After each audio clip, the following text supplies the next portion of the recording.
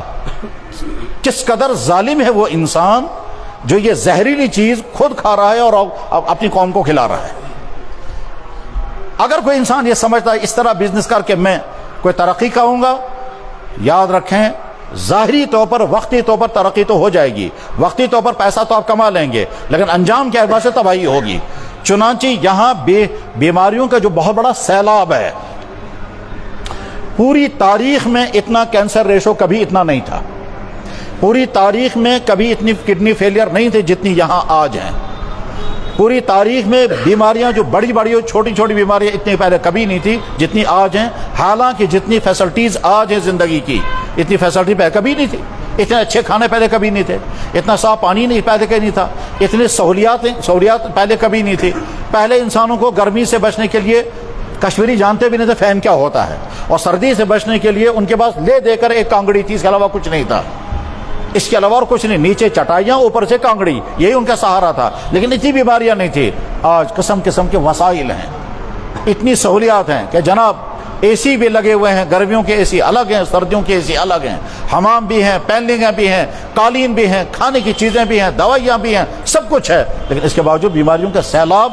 ان سیلابوں کی ایک وجہ ہے حرام کمائی، کہ جس چیز کو لے کر ہم نے مزہ کیا وہ چیز ہمارے یہاں اندر بیماریاں منتقل کرتی ہے. ہمارے معاشرے میں ظلم کی عجیب عجیب قسمیں چل رہی ہیں.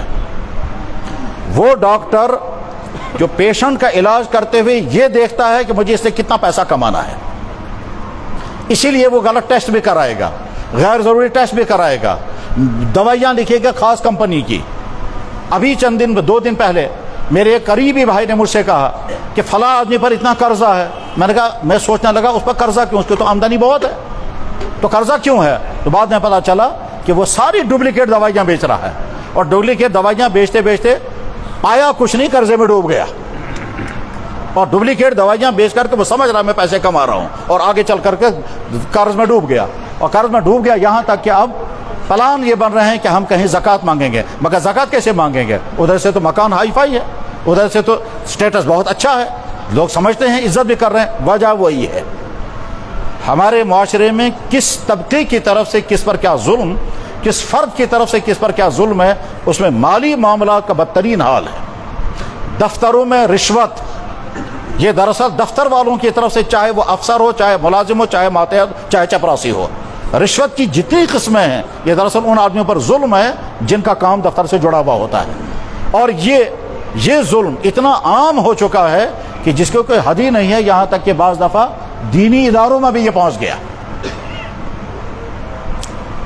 مسجد کے منتظمین مسجد کا پیسہ کھا رہے ہیں، مسجد کی ضروریات پوری نہیں ہو رہے ہیں، پیسہ غائب ہے۔ پھر مسجد والے کہتے ہیں کہ جناب ہماری مسجد میں آمدنی اتنی ہے، پریزیڈنٹ صاحب اور اس کے کمیٹی والے پتہ نہیں چلتا پیسہ کہاں جاتا ہے۔ اب جب ان سے کہتے ہیں حساب، انہوں نے کمیٹی بدل دی۔ یتیم خانے والے یتیموں کے نام پر پیسہ جمع کریں گے اور خود کھائیں گے۔ دکاندار جو ہیں وہ فراڈ مال بیچ کر کے پھر پیسہ کمائیں گے۔ دوائی بیچنے والے نقلی دوائیاں خریدیں گے اور ان کو معلوم ہے کہ یہ نقلی دوائی ہے، اس کے باوجود نقلی دوائی وہ اس لیے کیونکہ مارجن زیادہ اسی میں ہے، اوریجنل دوائیاں بیچیں گے۔ کمپنی والے فراڈ دوائیاں بنائیں گے۔ تو جن افراد کے ذریعے سے سوسائٹی میں یہ ساری چیزیں پہنچ رہی ہیں، وہ کمپنی والا جو اس کو الاؤ کر رہا ہے، اور یہاں جو ڈرگ کنٹرول کرنے والے، اور وہ جو ڈاکٹر، اور وہ جو دوائی بیچنے والا، یہ سارے وہ مجرم ہیں جو مجرم اس انسان کی زندگی سے کھیل رہے ہیں اپنا پیسہ کمانے کے لیے۔ وہ وکیل جو اس وجہ سے کیس کو لمبا کرتا ہے تاکہ میں پیسہ کماؤں، یہ جو پیسہ کمائے گا وہ کبھی حلال ہو ہی نہیں سکتا، یہ ممکن نہیں کہ حلال ہو۔ غرض یہ کہ مالی اعتبار سے ظلم کی بدترین شکلیں دنیا میں پائی جاتی ہیں، اور یہ جناب رسول اکرم صلی اللہ علیہ وسلم نے فرمایا تھا کہ ایک وقت آئے گا ہر شخص کی چاہت ہوگی مجھے پیسہ آئے، حلال آئے یا حرام آئے اس کے پرواہ نہیں، بس پیسہ آنا چاہیے۔ اس میں بعض دفعہ آدمی حیران ہوتا ہے کہ حرام سے بچنے والے افراد کیسے ہوتے ہیں۔ ابھی 2 دن گزرے، میں نے دیکھا مدرسے کے ایک طالب علم ہے، وہ بہت زیادہ غریب ہے، تو مجھے بڑی پریشانی تھی اس بچے کی، کیونکہ وہ غریب بچہ ہے، مدرسے میں پڑھ رہا ہے۔ تو میں نے سوچا میں اس کو کپڑے دوں گا، میں نے اپنا سوٹ نکال اس کو دے دیا، وہ دے کے چلا گیا، خوش ہو گیا۔ ادھر سے میرے پیسے کہیں گم ہو گئے تھے، وہ مجھے مل نہیں رہے تھے، تو میں سمجھا گم ہو گئے، کہیں گر گئے ہوں گے۔ 3 دن کے بعد وہ بچہ آ کر مجھے کہتا ہے جی آپ نے جو کرتا مجھے دیا تھا اس میں آپ کے پیسے رہ گئے۔ میں حیران ہو گیا، میں نے کہا ایمان یہ ہے جس کے بارے میں تصور نہیں تھا کہ پیسہ مجھے، وہ لڑکا 3 دن کے بعد آ کر کہتا ہے کہ یہ پیسہ شاید جیب میں رہ گیا تھا، یہ میں پیسے لے کر کے آیا ہوں۔ میں نے کہا یار اتنا پیسہ تم بطور انعام کے رکھ لو تمہاری اس ایمانداری پر۔ ہر انسان یہ دیکھے کہ اللہ نے مجھے جوانی دی ہے، جسم کے تمام اعضاء دیے ہیں، میں اس جسم کا غلط استعمال نہیں کروں گا، اگر کروں گا دوسرے والے پر ظلم بعد میں ہوگا، پہلے اپنے پر ظلم ہوگا۔ جس انسان کو اللہ نے بزنس دیا ہے، اس بزنس کا اگر وہ غلط استعمال کرتا ہے، یعنی اس طرح سے بزنس کرتا ہے جس سے کسٹمروں سے پیسہ کھینچنا مقصود ہو اور کوئی مقصد نہ ہو، یہ جو پیسہ کھینچ رہا ہے وہ غلط ریٹ لگا کر، جھوٹی قسمیں کھا کر۔ مجھے میرے بھائی نے بتایا، کہنے لگا جناب میں نے توبہ کر لی، مگر میں بتاتا ہوں ہم کیا کرتے تھے۔ کہنے لگا میں کیا کرتے تھے؟ کہنے لگا 10 روپے کی چیز 100 روپے کے بیچتے تھے۔ میں نے کہا خریدار کیسے خریدتا ہے؟ کہنے لگا جب ہم قسمیں کھائیں گے، اور قسمیں کھانے کا انداز، کہنے لگا قسم کھاتے ہیں ہم، خدا اللہ کی قسم، نبی کی قسم، ایک ہی میرا بیٹا سوئی مریم، ٹھیک چند قسم، میں کہا ساری، وہ گھبرا جاتا ہے قسمیں سن کر، پھر بھی کہتا اچھا کچھ کم کرو۔ میں کہتا ہوں ٹھیک ہے تمہارے لیے میں کم کرتا، چلو 10 روپے کم۔ وہ کہتا نہیں اور کم کرو، چلو 20 روپے کم۔ اب وہ خوش ہو گیا کہ میں نے 20 روپے کم کرائے، اور میں خوش ہو گیا کہ میں نے اس سے 60 روپے کما لیے، کیونکہ 70 روپے کما لیے۔ میں نے 10 کی چیز 80 روپے میں بیچی، وہ خوش ہے کہ میں نے کم کرا لیا، اور میں خوش ہوں میں نے 70 کما لیا۔ اب کیا لگا اس کمائی کے ذریعے سے جو گھر میں مصیبتیں آئیں، اور ان مصیبتوں میں سے ایک مصیبت نے کیا بتائی، کہہ لگا میں دکان چلاتا ہوں اور میں کسٹمروں کا غلط ریٹ لکھتا رہتا تھا۔ جو ڈیلی کسٹمر ہوتے ہیں صبح اور شام، جو محلوں سے سامان خریدتے ہیں، تھا لکھت، صبح بھی لیا شام بھی لیا، روٹیاں خریدی، کھانے پینے کی چیزیں، چھوٹی موٹی چیزیں جو گھروں میں استعمال ہوتی ہیں، صابن، روٹیاں، بسکٹ وغیرہ، مہینے کے بعد آ کر جب حساب کرتے ہیں، کہنے لگا وہ حساب کہیں سے کہیں ہوتا تھا۔ کیوں؟ وہ کہتے وہ لیتے تھے 5 کی چیز میں لکھتا تھا 10، وہ لیتے تھے 10 کی چیز میں لکھتا تھا 20۔ اب یہی سال ہر سال کرتا رہا، بہت پیسہ کمایا۔ پھر کیا لگا ایک ہی بیٹی ہے اور اسی کو بلڈ کینسر ہو گیا۔ تو ہوتا ہی یہی۔ مجھے یاد ہے کہ کافی عرصہ پہلے جب ایک شخص نے مجھے فون کیا دلی سے، کہنے لگا جناب بہت کاکر کاروبار کرا۔ میں تو بس ٹھیک،